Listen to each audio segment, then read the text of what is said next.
is the Fade 5 Podcast with Brad Evans and Nate Lundy.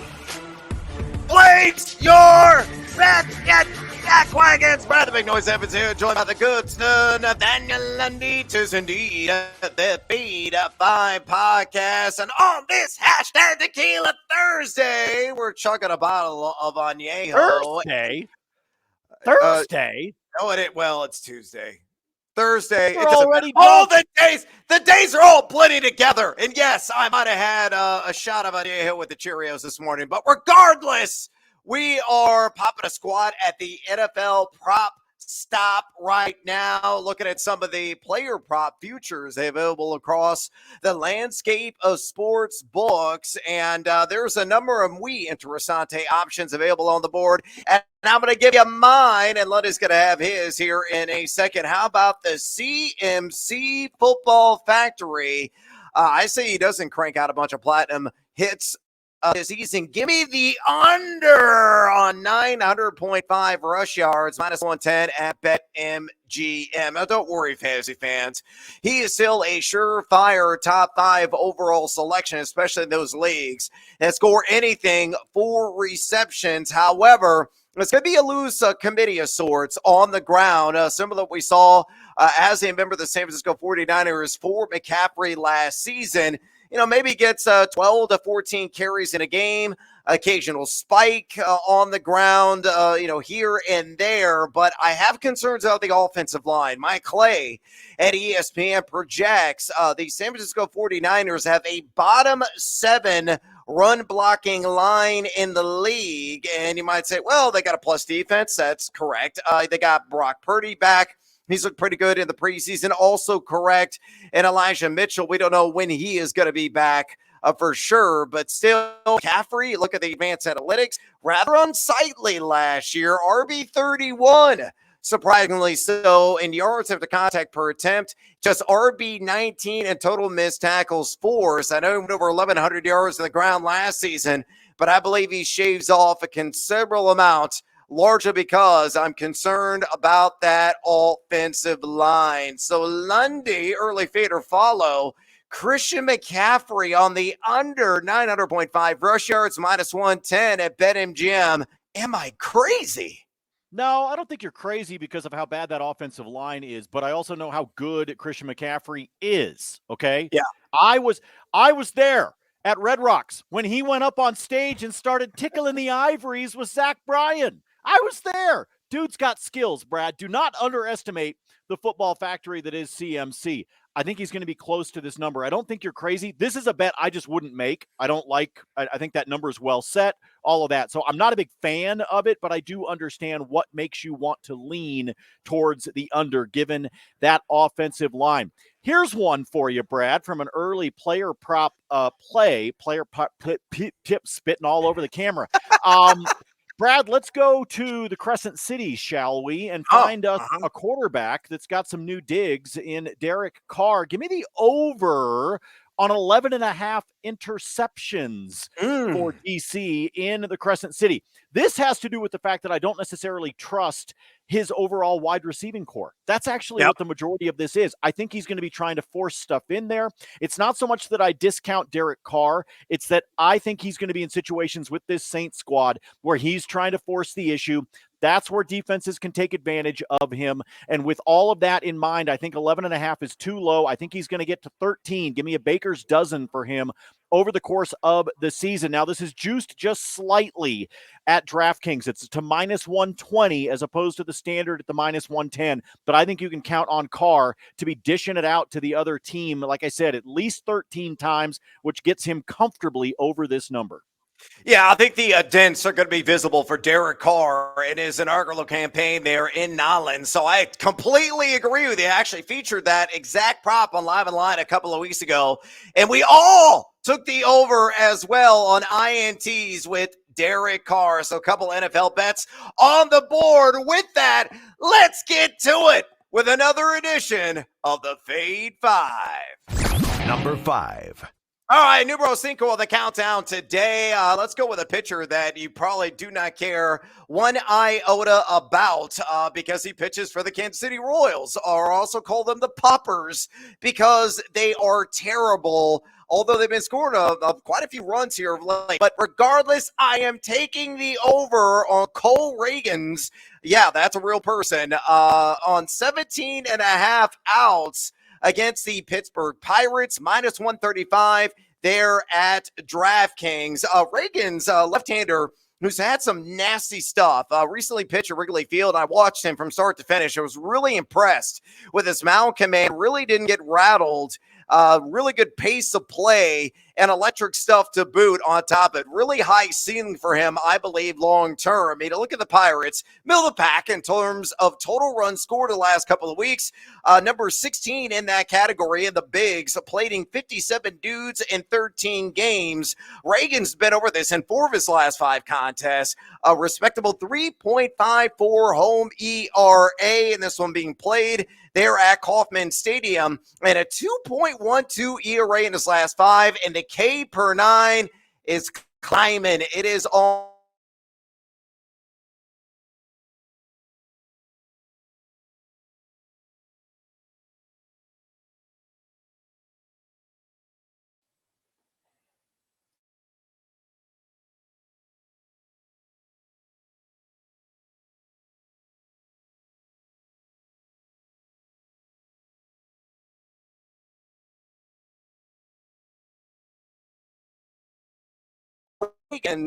Over 17 and a half outs against the Buccos, and I'm back minus 135 at DraftKings.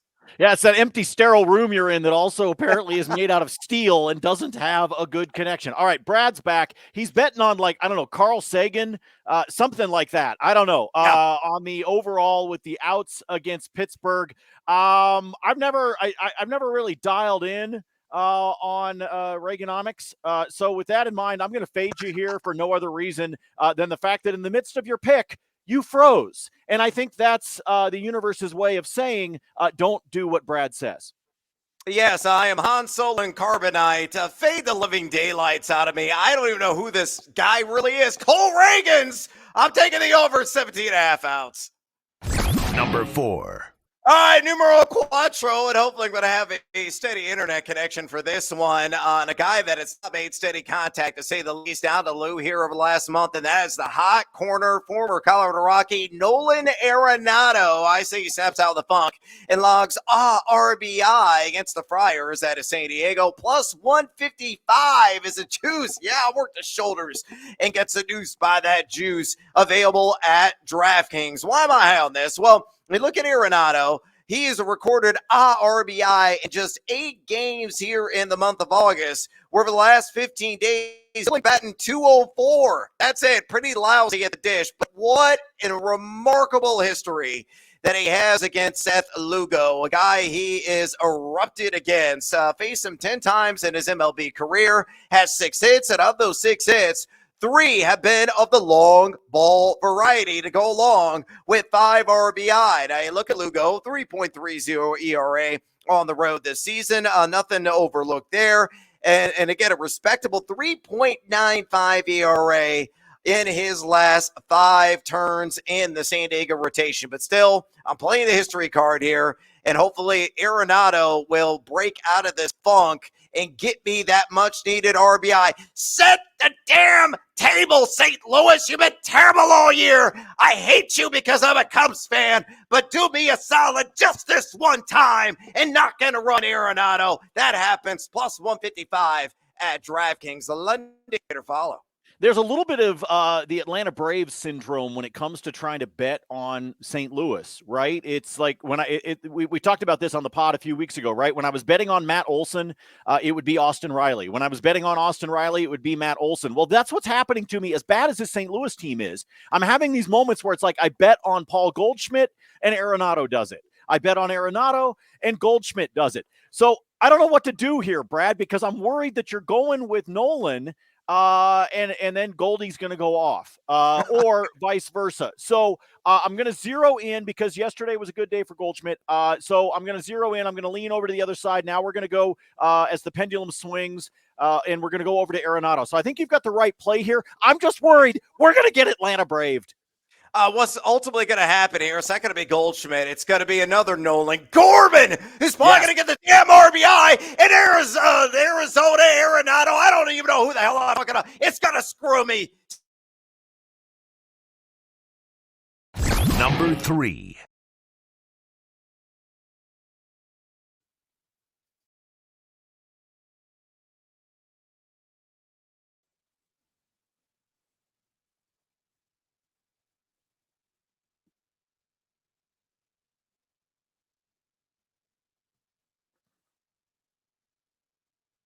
The internet is back, and here I am as I'm doing the play-by-play with this wonky connection here at the United Center. So just bear with us here. Technology, you never know. It's fickle at times. What isn't fickle is Clayton Kershaw at home, and I'm taking him to record a win against the Arizona Diamondbacks. Lundy, I was astonished. I was blown away when I saw the juice on this.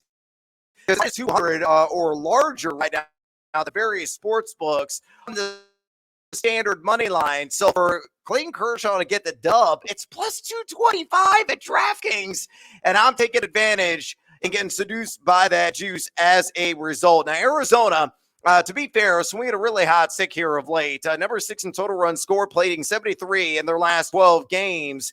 But look at Kershaw at home. He's had 8 starts this season. He is 5-1 with a 1.72 ERA. Now, he's faced the D-backs a couple of times this year. Won once, lost once, and at 12 innings pitched, a 15-2 strikeout to walk split. So I'm putting it all together here, and I think Clayton Kershaw will get the necessary run support. I think he is going to get the W. I think the Dodgers, yes, they will show up at the plate against Merrill Kelly. I believe that. And at plus 225, why the hell not? Fade or follow on Kershaw getting that victory and plus 225 at DraftKings.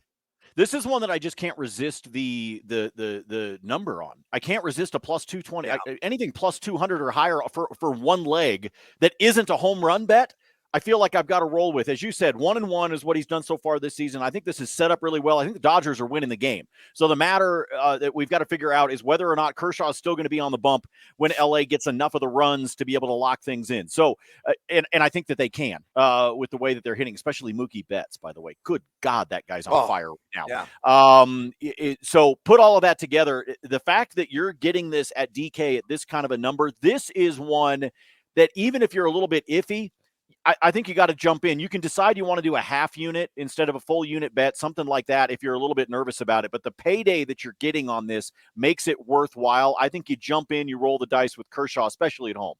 Talk about iffy. That's my internet connection. What isn't questionable? Clayton Kershaw gets dub tonight against Zona. Number 2. All right, numero dos here on the countdown. Let's go with a guy, and we'll talk about swinging a fiery bat. That is one Trey Turner, and T squared, I think, is going to be exponentially good yet again tonight against the Los Angeles Angels of Anaheim, Orange County, SoCal. On that over 1.5 total bases, even money, plus 100 there at BetMGM, and I absolutely love this wager. Why? Turner has done this in 5 of his last 8 games. Over the last 7 days, batting a robust 333 with 5 extra base knocks, and it's all about maximizing the matchup. Nice history against Tyler Anderson, the lefty, on the bump for LAA. He has faced him 10 times in his career, and Turner's logged 5 hits, and 2 of those have gone for extra bases, 1 a double and 1 a triple. Throw the fact that Anderson has a 5.63 ERA on the road and a 5.84 ERA over this last 30 days. And it shakes out to one conclusion and one conclusion only, and that is the over. Trey Turner plus 1.5 total bags against the Angels plus 100 at BetMGM. Lundy, fade or follow. Before we started the pod, written down in my notes, I have 4 letters, TTTB, which I've bet on enough. So in my head, I already knew what it was, even though that may not make sense to any of the rest of you. It is Trey Turner total bases, TTTB. Yep. It's written down in my notes before we started the day, going up against Anderson. I think it's a favorable matchup. I think he's got the opportunity. The only thing I'm going to be watching out for is to make sure that he doesn't waste a couple of at-bats for us bettors by winding up with a free pass from Mr. Anderson. We will talk about that coming up in bonus time. That's my only concern, is when you start looking at a really good matchup. Harper's got a good matchup. Obviously, Turner does. You just brought him up, Castellanos, etc. It's all a favorable matchup because it's Anderson and because Philly's at home. So I like them overall. I like Phillies to win the game.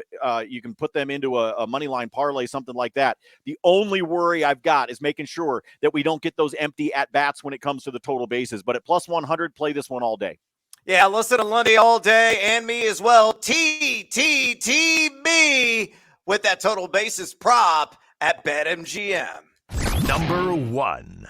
All right, numero uno. No, too sexy. That's exactly who Corey Seager is right now. Oh, my goodness. He is a handsome man, and he has put up some crooked digits in the box score. And as a result, I'm going to ride that hot hand. Give me the over 1.5 total bases in New York against the Mets. And with the odds boost at 50% odds, available at DraftKings, smash that button at the top of the screen and apply it to this bet. It goes from minus 105 to plus 142, and I will squeeze every last drop of that juice. Why? Look at Seager. He has done this, Lundy, 13 times here in the month of August. Did it last night, as a matter of fact, and a late rise at the plate, really, for this entire Texas team. It took a minute. But he's going against a left-hander in this matchup, Jose Quintana. Now, Jose Quintana has been quite good against left-handed hitters this season, but a guy that is undergoing a stat correction. We saw in the last start that ERA finally started to climb. 3.73 is what the mark is right now, and I expect it to balloon even more based on his expected ERA, which sits at 4.90. Seager against LHPs this season, batting .339 with a .975 OPS, and he has a history against Jose Quintana. 2 for 7 with a double. So split a gap, couple of singles, take over the fence. I don't care how you get there. I love Seager. Love him. Over 1.5 total bases against the Mets. Again, plus 142 with a 50% odds boost available at DraftKings. Lundy, fade or follow? Perfect use of the boost, folks. I tell you, when you get free bets, I always say, have at it. Drop your pants and get weird. Okay. So when you get a free, I'm serious. When you get a free bet, that's when you just go have some fun. Okay. Yeah. Like you get a $10 free bet, build yourself a parlay that's like plus 1,000. Like just see what happens because it's free money, right? But when you get the boosts, the smart play is grab something that you've got an incredible amount of confidence in and take it from negative odds to as close to or into the plus money as you can. All right. There's Lundy's lesson for the day. I'm following the hell out of this one because I love the fact that the boost benefits us, gets us up to that plus 142. To me, this is an absolute no-brainer with Seager. You said it, a little slow. They were kind of, those of you that are old enough to remember the record player, it was kind of like, and then that kind of thing. That's what really was going on with Texas. But I really like this play tonight. Seager should be able to get this one done even on the road. But doing so against the Mets should make it pretty easy. Yeah, stay sizzling hot. Corey Seager on those total bags. Lundy, it's bonus time. Enlighten me, amigo. What else do you like on this? It is Tuesday. I thought it was Thursday, but it is indeed. It's a tequila every day for your boy right now. Yeah, would just pay attention to what day of the week it is. Would you look? I understand. Next week will be easy for you, Brad, because we get into the NFL and then we know what day it is because our schedule gets built off of the idea of a little Monday Night Football, a little Thursday Night Love over on Amazon Prime, all of that kind of stuff. So it gets a lot easier next week, and then it stays that way for a little while, and then Brad's confusion will kick back in again. The Atlanta Braves are here in Denver, down the road from where I'm sitting. And I've got a handful of plays for you, but I wanted to share this with you to realize just how much the Rockies are phoning it in right now and how good the Atlanta Braves are. Brad, if you go in for Ronald Acuna Jr. to have a hit, folks, I am not making this up. For him to have a hit is minus 650. That is how ridiculous the odds are tonight. Just for Acuna to have a hit is minus 650. That is mind-numbingly insane to me. However, I've told you I do this every now and then from my betting standpoint. I am all in on Acuna tonight. I would play him to have 2 or more hits. You can get him at plus 300 to hit his 30th home run of the year. If he's going to hit number 30, he stole bag number 60 last night against the Rockies, so he's already hit that number. He's at 29 round trippers. If he's going to do 30, why not do it at 52.80 where the weather has been cooperating? But in addition to the all-in, total bases, scoring a run, the whole thing that I'm going to do on Acuna tonight, let me give you a really simple one that unfortunately only gets you to plus 130 without the boost, but play this anyway. Give me Acuna, Riley, and Olsen each for a hit, and then give me Atlanta on the money line. If you put all those together, it's plus 130 at DraftKings. So nice and simple, 4-legger for you. You can use the boost if you want to, save the boost for something else. But when I saw him at minus 650 for a hit, that was silly. That was like last year when Aaron Judge's home run number was down to a flat plus 100 there for a while. That's just absolutely ridiculous. Speaking of Atlanta, let's take a couple of teams, including one that is red hot right now, and that is the Seattle Mariners. Give me Atlanta and the Mariners both on the run line at minus 1.5. That one will get you to a plus 183. Now, speaking of Seattle, look at the look on your face. That was impressive, Brad. Brad likes that. Atlanta on the run line, Seattle on the run line, each minus 1.5, plus 183 at DK. Speaking of Seattle, you were talking about Kershaw. Give me George Kirby to notch W as well tonight as they take on Oakland. Kirby plus odds to notch that win for you. He'll do it at a plus 110. And finally, I was talking about the passed ball, or it's not the passed balls, the base on balls earlier for Tyler Anderson. If you jump over to Caesars, take Tyler Anderson to have 2 or more walks. Take Merrill Kelly to have 2 or more walks against the Dodgers. Put both of those together over at Caesars. You're going to get yourself at a plus 159. I won't belabor the point with Tyler Anderson because we pick on him almost every time he takes the bump for the Angels. He has been a walks machine.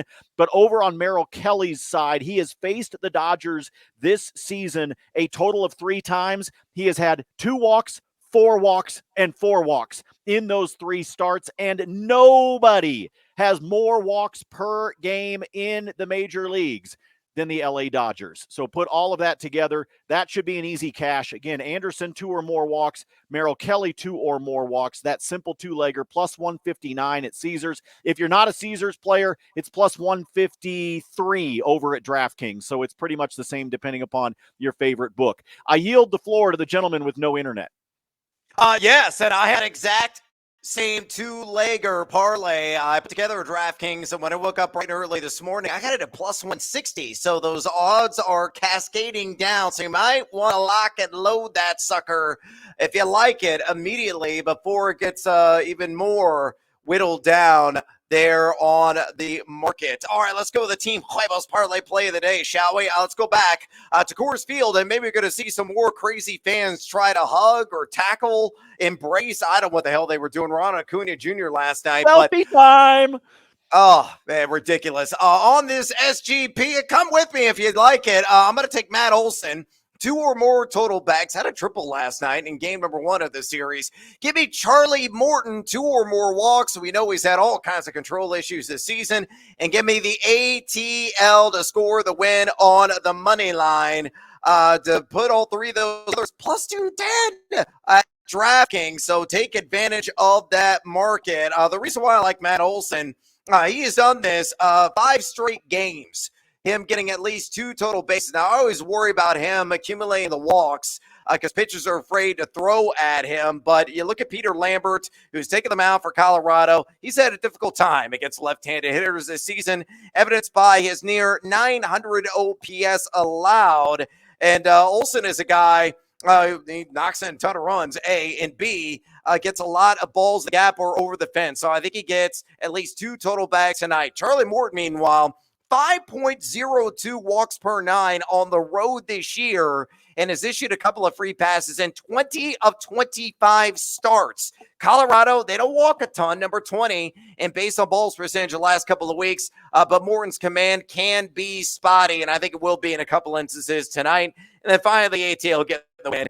Colorado just 3-7 in the last 10 games straight up. Atlanta 7-3 in their last 10 games straight up, and Lambert will be a punching bag. So to recap, Matt Olson, 2+ total bags. Charlie Morton, 2+ walks. Atlanta on the money line, plus 210 there at DraftKings Sportsbook. You mentioned Ronald Acuna Jr. The one prop you did not throw out is one you see very rarely, and that is 2.5 total bases. And I say, screw it. Team Huevos all day. Give me the over at plus 110 on that. I can do it with a triple. He can do it with a double and a single. He can do it with a home run. And all those are very much within the realm of possibility. 13 times this month, Ronald Acuna has hit the over on 2.5 total bags in a game. He's batting just 385 in his last 7 days with 5 extra base hits. Again, the last week alone, Lambert, a 6.61 home ERA and a 5.19 ERA in his last 5. He gets pummeled by Acuna, Olsen, name a brave. They're all going nuts, going off like they did last night. I'll give you a fun one. Brad, I'll give you a fun one. The same game parlay I gave you with Acuna, Riley, and Olsen, if you add in Albies, Ozuna, and Harris, give me all 6 of them to have a hit. All 6 of them to have a hit. Lambert's screwed tonight, y'all. The Rockies are phoning it in, okay? And they're phoning it in. They're not even on a flip phone. They are on a rotary dial on the wall at your grandma's house. The Rockies don't give a shit anymore, okay? They are phoning it in. If you do all 6 of those, it was plus 130, or excuse me, plus 230, and that's even without me adding Atlanta on the money line. Take all the Braves you can. Acuna's plus 190 for another stolen base. Do it. Trust me, Atlanta is going to wax Colorado tonight. All the Atlanta, all the damn time for all the monies. We're totally in. I am done. I think we have exhausted all the wagers in that game. I got 2 more for you real quick. I mentioned George Kirby, my Norfolk Terrier who is corpulent. He's 6 years old. His name is Kirby. So naturally, I have to tail a Kirby. And I'm doing it in the strikeouts mark. You give me the over 7.5 Ks against those Oakland F's at plus 115 at DraftKings. Oakland, the 5th highest K percentage in Major League Baseball last couple of weeks. And here's what's interesting. Kirby's 8 per 9 on the season, 8.17, but at home, it jumps to 9.32. Yeah, he's only done this 5 times in 25 starts, but I'll take advantage of the matchup. Earn those sausages, little buddy. George Kirby on the over 7.5 strikeouts at plus money. And then the last one for you, another plus money wager. Pablo Lopez, the Minnesota Twins. He gets the win. Hey, it's a Cleveland Guardians plus $1.55 available at DraftKings. Cleveland, number 22 in total runs scored the last couple of weeks. And you look at Lopez, he's won 4 of his last 5. Yeah, at his prior start this season against the Guardians back on June 1st, it was a no decision in that game. 5 2/3 innings, 6 earned runs, but just a 1.80 ERA in his last 5. He gets the run support, hopefully, fingers crossed, and scores me the win there at plus 155. We are out of time on this Thursday, Tuesday, Wednesday, Monday, Friday, Sunday. I don't care what day it is. If you enjoy this podcast, do us a favor, would you kindly, and drop us a rating and a review. Also, feed or follow us on the Twitter / X gonna give it to you. Lundy with his free spreadsheet picks at Nate Lundy, and I do the same stupid exercise there at Noisy Huevos for Nathaniel Lundy, who is tailing. I think he's got at least 30 tickets open on that Braves matchup at Coors. I'm Brad Evans. Until next time, as always, feed or follow. That is up to you.